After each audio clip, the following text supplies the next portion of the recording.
Hello friends, welcome to Kokila's channel. இந்த வீடியோவில் நம்ம வீடே மணக்கிற மாதிரி மீன் குழம்பு எப்படி செய்யறது பார்க்கலாம் வாங்க. ஒரு பாத்திரத்தை எடுத்து 6 ஸ்பூன் எண்ணெய் ஊற்றிக்கலாம். எண்ணெய் நல்லா சூடான பிறகு 1 ஸ்பூன் கடுகு போட்டுக்கலாம், 1 ஸ்பூன் வெந்தயம் போட்டுக்கலாம், ஒரு வெங்காயம் கட் பண்ணி வச்சிருக்கதை போட்டுக்கலாம், 1 ஸ்பூன் சால்ட் போட்டுக்கலாம், கொஞ்சமாக கருவேப்பிலை போட்டுக்கலாம், நல்லா வதக்கி விட்டுக்கலாம். 4 தக்காளி கட் பண்ணி வச்சிருக்கதை போட்டுக்கலாம், நல்லா வதக்கி விட்டுக்கலாம். இப்போ 1 ஸ்பூன் இஞ்சி பூண்டு பேஸ்ட் போட்டுக்கலாம், 2 பச்சை மிளகாய் குட்டி குட்டியா கட் பண்ணி வச்சிருக்கதை போட்டுக்கலாம், நல்லா வதக்கி விட்டுக்கலாம்.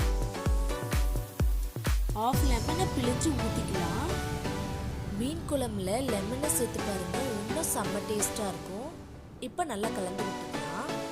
1/2 ஸ்பூன் மஞ்சத்தூள் போட்டுக்கலாம், 1 ஸ்பூன் சில்லி பவுடர் போட்டுக்கலாம், 2 ஸ்பூன் சாம்பார் மிளகாய் தூள் போட்டுக்கலாம். இது எல்லாம் நல்லா பெரட்டி விட்டுக்கலாம்.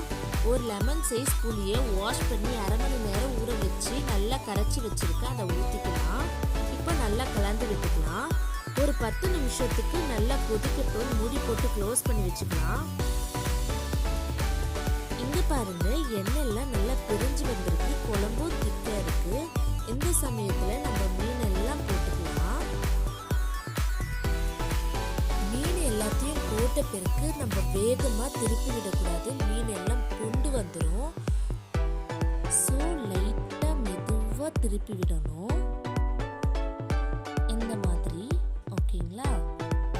நல்லா கலந்து விட்ட பிறகு ஒரு 2 நிமிஷத்துக்கு மூடி போட்டு க்ளோஸ் பண்ணி வச்சுக்கலாம். லாஸ்டா கொத்தமல்லி இலையை போட்டுக்கலாம். அவ்வளோதாங்க, மீன் குழம்பு ரெடி ஆயிடுச்சு.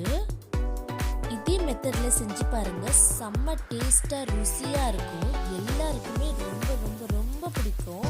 கண்டிப்பா இன்னைக்கே ட்ரை பண்ணி பாருங்க. இந்த வீடியோ உங்களுக்கு பிடிச்சிருந்தனா லைக் பண்ணுங்க, உங்க ஃப்ரெண்ட்ஸ் அண்ட் ஃபேமிலிஸ்க்கு ஷேர் பண்ணுங்க. இன்னும் நம்ம சேனலுக்கு சப்ஸ்கிரைப் பண்ணாதவங்க சப்ஸ்கிரைப் பண்ணிடுங்க. Thank you friends.